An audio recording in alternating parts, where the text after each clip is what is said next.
Hello everyone, कैसे हैं आप सब लोग। तो क्लास 9th के बच्चे just attend this class.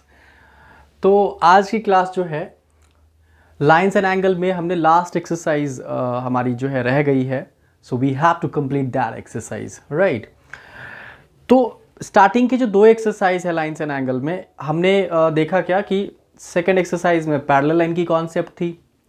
First exercise में जनरली लीनियर पेयर एंड का आपका वर्टिकल अपोजिट वाला जो है केस आ रहा था। अभी जो है नेक्स्ट द लास्ट एक्सरसाइज जो कह सकते हैं, यहाँ पे हमें एंगल सम प्रॉपर्टी और एक्सटीरियर एंगल प्रॉपर्टी को ध्यान में रखना है। हालांकि देखिए पुराने सारे प्रॉपर्टीज़ आपको ध्यान में रखने हैं और वो भी एप्लीकेबल हो सकता है, तो बट ज़्यादा फोकस जो है आपका angle sum property of a triangle and exterior angle property पे है। तो कैसे अप्लाई करेंगे इन सारे रूल्स को, इन सारे प्रॉपर्टीज को, let's focus on that. So we are beginning with the first question of this exercise 6.3 और ये कौन सी क्वेश्चन है, लेट्स सी दैट। क्वेश्चन 1 कह रहा है आपसे कि sides P Q and R Q of triangle P Q R. देखिए हमारे पास ट्राइंगल है पी क्यू आर, ये फिगर भी गिवन है हमारे पास, बुक में देख सकते हैं आप। So P Q are is a triangle जिसमें पी क्यू की जो लेंथ है उसको एक्सटेंड कर दिया पॉइंट एस तक, और ये जो क्यू आर की लेंथ है उसको एक्सटेंड कर दिया टी तक। ध्यान से देखिए इसमें लिखा है R produce to point S and T respectively. Clearly देखिए रेस्पेक्टिवली में वैसे हिंदी मीनिंग कहता है क्रमशः, उसी ऑर्डर में जो है एक्सटेंड किया है। मतलब कि जैसे इसने पहले लिखा था पी क्यू, तो पी क्यू के लिए पहले लिखा एस, तो पी क्यू के सामने आपको एस लगानी है। सिमिलरली क्यू आर के लिए उसने टी बोला। तो रेस्पेक्टिवली वर्ड का मीनिंग प्लीज याद रखिएगा, ये क्रम को रिप्रेजेंट करता है, ऑर्डर को रिप्रेजेंट करता है, ठीक है। इसके आगे इसने कहा कि if angle S P R triangle के अंदर नहीं है, बाहर वाला 135 डिग्री है एंड पी क्यू टी की जो वैल्यू है दैट इज 110 डिग्री। तो हमें जो पता करना है we have to find out this angle which is P R Q. सोचिए जरा क्या कर सकते हैं, कौन कौन सा कॉन्सेप्ट अप्लाई करें सो दैट कि हमारा रिजल्ट निकल के आ जाए, है ना। तो मुझे जो समझ आ रहा है दैट मुझे लगता है कि it's a quite easy question. आपके पास यू नो दिस एंगल, यदि हम अंदर का पता कर लें, और अंदर का पता करना बहुत ईजी हो जाएगा क्योंकि this exterior angle plus interior क्या बनाता है, 180 ही बनाता है। क्योंकि वैसे भी देखें तो ये स्ट्रेट लाइन फॉर्म कर रहा है तो लीनियर पेयर बन गया, और लीनियर पेयर में मतलब कि दोनों एंगल का सम जो है 180 होता है। तो यहां पे लिख सकते हैं angle S P R plus angle, आप अंदर वाले का नाम लिख सकते हैं Q P R is equals to 180। Reason क्या डालेंगे आप, reason is very clear, that's linear pair. Okay, ये बात समझ आएगी आपको। अब आपको एस पी आर तो पता है, so put that value 135 plus angle Q P are, इसको ट्रांसपोज कर लेते हैं। So angle Q P are will come nothing but 180 minus 135, subtract करेंगे तो कितना बचेगा सर, दैट्स 45 डिग्री। आपका ये पता चल गया 45। सिमिलरली अब यहां से हम लोग यदि अंदर का पता कर लें, अब देखिए लॉजिक देखो, this angle and this angle we if we have, तो बहुत क्लियरली ये निकल जाएगा एंगल सम प्रॉपर्टी से। किसी ट्राइंगल का दो पता है, दो एंगल पता है तो तीसरा तो निकाल सकते हैं क्योंकि टोटल सम तो 180 ही है। यस, तो लिख लेंगे angle P Q T, now angle P Q T plus angle P Q R equals to 180। फिर से लीनियर पेयर ही बना रही है दोनों। तो पी क्यू टी की वैल्यू तो आपका 110 है and angle P Q R आपको चाहिए। So what are we going to get, angle P Q R जो हमारा होने वाला है दैट्स नथिंग बट 180 माइनस 110 जो कि 70 डिग्री को बता रहा है। इतना तो हो गया। अब इसके आगे चलते हैं, let's begin with the next. ये दोनों एंगल पता चल गया है, तो अब हम चलेंगे in triangle P Q R. Triangle P Q R में अब ध्यान से देखिए, angle Q P R plus angle P Q R अब plus angle P R Q, क्या बनाएगा सर? 180। हमने जो थ्योरम पढ़ी है angle sum property, what is that? The sum of all the interior angle of a triangle is nothing but 180। यही तो हमने पढ़ा है। तो इसको लिख देंगे angle sum property of triangle. अच्छा, एंगल सम प्रॉपर्टी सिर्फ ट्राइंगल के लिए ही नहीं होता। एएसपी ओनली एएसपी लिखना गलत हो जाएगा, एएसपी ऑफ ट्राइंगल जरूर मेंशन कीजिए, क्योंकि एएसपी क्वाड्रिलेटरल में हो सकता है, बाकी सारे पॉलीगन्स में हो सकता है। तो अब इसमें से दो एंगल तो आपको पता चल चुका है, दैट्स 70 QPR, QPR नहीं 45 है, ये जो जितना पता है उसको वो लिख दीजिए, 45 है। और ये जो PQR है दैट्स 70 और PRQ आपको पता करना है, तो 180। तो 70 प्लस 45 115 डिग्री, यही ना सर? तो बस 115 को आप क्या करो, ट्रांसपोज कर लीजिए। तो एंगल पी आर क्यू जो है, यदि हम ट्रांसपोज करते हैं तो what do we get? We get actually 180 minus 115 and that will get us, subtract करने पे कितना बताइए? 15 यदि माइनस करेंगे तो ये 65 डिग्री। ओके, आया समझ? तो दो प्रॉपर्टी यहां पे एप्लीकेबल हो रही थी, एक तो लीनियर पेयर की प्रॉपर्टी और एक angle sum property of triangle. बहुत क्लियर कॉन्सेप्ट है कि हमने बाहर से अंदर वाला निकाला लीनियर पेयर, यहां से भी अंदर का निकाल लिया, फिर हमने एंगल सम प्रॉपर्टी अप्लाई कर दी और आ गया क्वेश्चन। कोई डाउट है? डाउट है तो कमेंट करिए, जल्दी से बताइए। आई डोंट थिंक कि कोई डाउट होना चाहिए। आगे चलें? Should we move forward? Yes, let's begin with the next question. Moving to question number second. ठीक है, देखिए क्वेश्चन नंबर सेकंड क्या कह रहा है। क्वेश्चन सेकंड कह रहा है हमसे कि angle x equal to 62 degree and angle XYZ equals to 54 degree. ठीक है, if YO and ZO are the bisector of angle XYZ and XZY respectively of triangle XYZ। अब देखो कंफ्यूज नहीं होना है, बहुत सिंपल सी कहानी है। एक ट्राइंगल है आपके पास XYZ, एंगल x 62 दे रखी है, एंगल XYZ ये पूरा एंगल जो है 54 दे रखी है। ठीक है, और इसके साथ इसने एक इंटरेस्टिंग बात जोड़ दी कि ये जो YO की लाइन है और ये जो OZ की लाइन है, ये क्या कर रहा है? इन दोनों एंगल को बाइसेक्ट कर रहा है। Bisect in the sense equally divide कर रहा है into two equal parts, right? हमें जो पता करना है दैट्स YOZ। अब सोचिए यहां पहुंचने के लिए क्या करना चाहिए, व्हाट शुड वी डू? दिमाग लगाइए।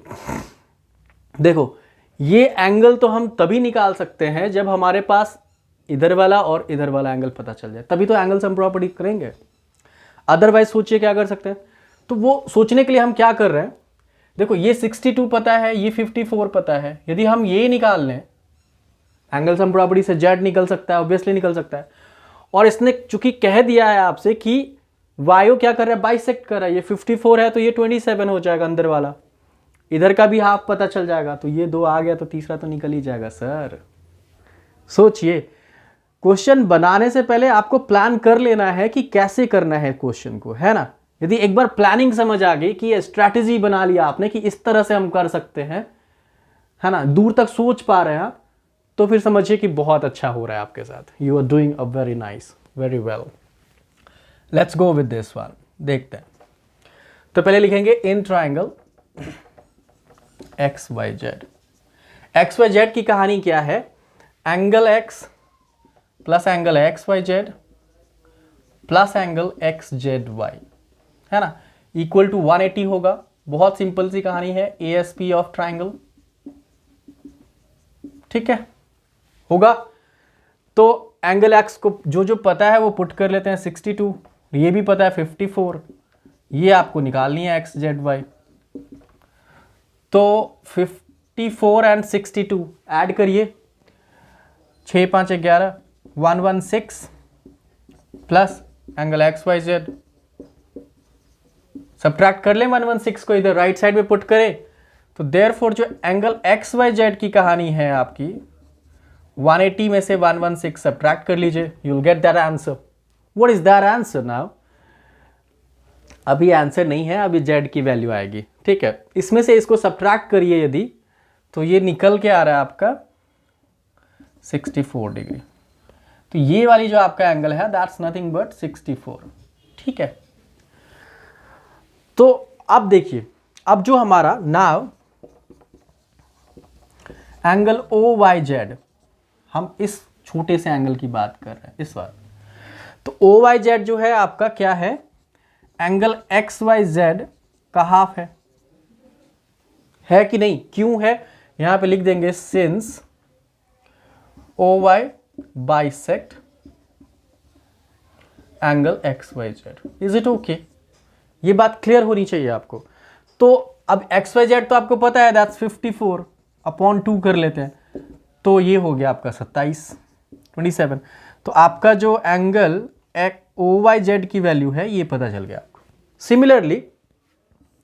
सिमिलरली आपका जो ओ जेड वाई की वैल्यू होगी, ध्यान से देखिए, नाम पे बहुत क्लियरली सुनिए, ओ जेड वाई।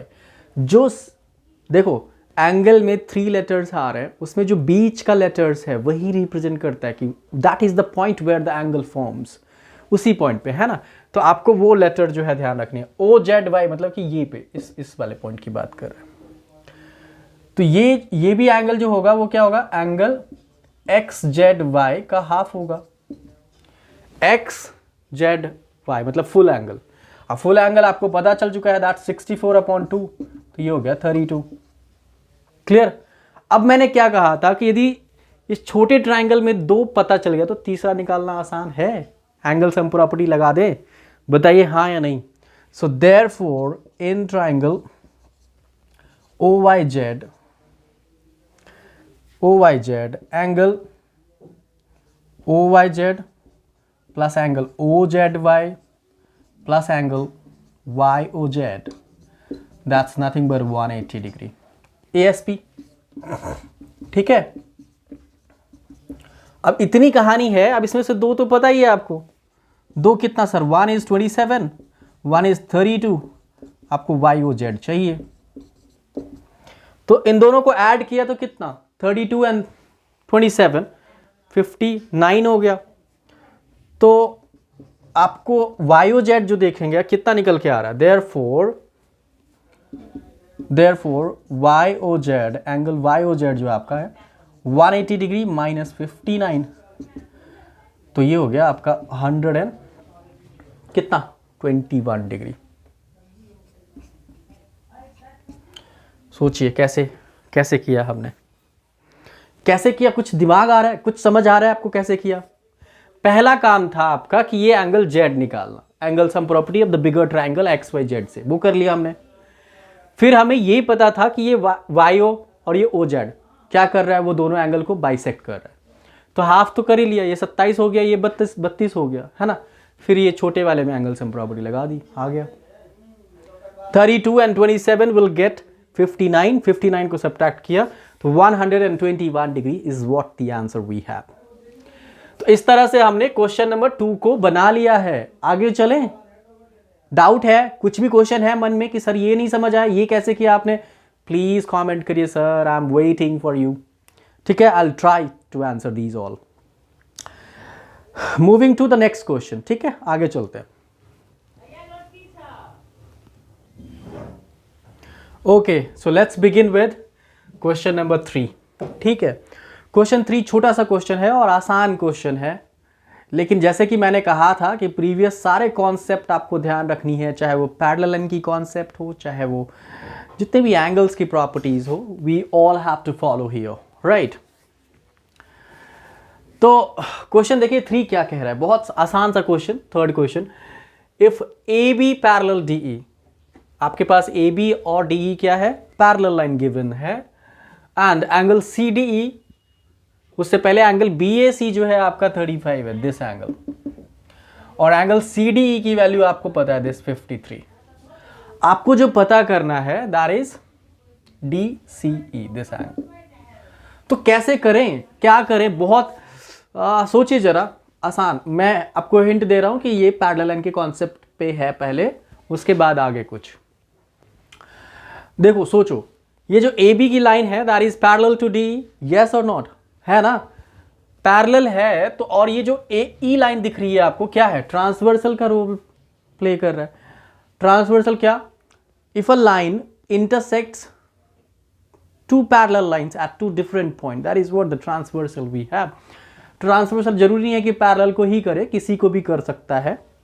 यहां पैरेलल है तो हमने पढ़ा है कि angle opposite to the transversal, transversal के जो अपोजिट साइड में एंगल होती है और पैरेलल लाइन के बीच में लाई करे यदि कोई भी एंगल, तो उसको ऑल्टरनेट इंटीरियर ही तो कहते हैं। तो आप ध्यान से देखिए, this 35 should be equal to this 35, हाँ कि नहीं? ऑल्टरनेट इंटीरियर, बहुत क्लियर। और यदि ये और ये पता चल गया तो ये निकालना कौन सा आसान है सर? ट्राइंगल ही तो है। चले देखिए, यहां पे लिखेंगे सिंस AB पैरेलल DE, ऐसा हमारे पास गिवन है। So therefore angle BAC is equals to angle CED। How, कैसे? Simple, alternate interior.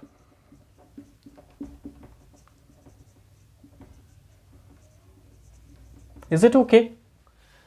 तो therefore angle CED is of 35 degree. ये बात क्लियर हो गई। नाउ अब हम लोग चल रहे हैं नाउ इन ट्राइंगल CDE। इस ट्राइंगल में क्या दिख रहा है? This angle and this angle we know, this we can find by using angles and property of a triangle. करें। So angle CED plus angle CDE plus angle DCE is equals to 180 degree. How? ASP of triangle. Okay? अब आप value लगा दीजिए जो भी पता है आपको। CED जो है आपका 35 है, ये आपका 53 है, and this we need to find DCE, so that we can easily find out angle DCE is nothing but 35 और 53 को ऐड करें तो निकल के आता है आपका 88, राइट? 180 minus 88 degree. तो कितना बचेगा सर?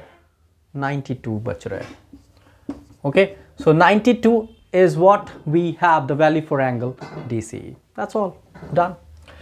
कुछ भी था इस तरह का क्वेश्चन, मैंने क्या कहा, पहले ही कहा था कि easiest होने वाला है, one of the easiest exercise आपके इस चैप्टर का। एंगल सम प्रॉपर्टी का बस ध्यान रखना है, और पुराने और कुछ और क्वेश्चन बचा है बट मैं ज़्यादा एक्सटेंड नहीं करूँगा। आप लोग भी ट्राई करो एंड बताओ कैसे डाउट, कितना डाउट निकल के आ रहा है, ठीक है? और जो रिमेनिंग क्वेश्चंस हैं उसको भी अगली क्लास में हम इसको ख़त्म कर लेंगे, विल फिनिश इट। तो बस आप लोग लगे रहिए sir ji, math is never a challenging subject, कभी नहीं। बहुत इंटरेस्टिंग और स्कोरिंग सब्जेक्ट है, मैं हमेशा कहता हूँ। एफर्ट करते हैं यदि आप लोग, कॉन्सेप्ट समझ के पढ़ते हैं तो फिर आसान हो जाता है किसी भी क्वेश्चंस को बनाना, है ना? तो चलिए आज के लिए बस इतना ही। Thank you for the day. मिलते हैं अगली क्लास में इन अ कमिंग वीडियो। पसंद आया तो do like, share and subscribe. Bye bye.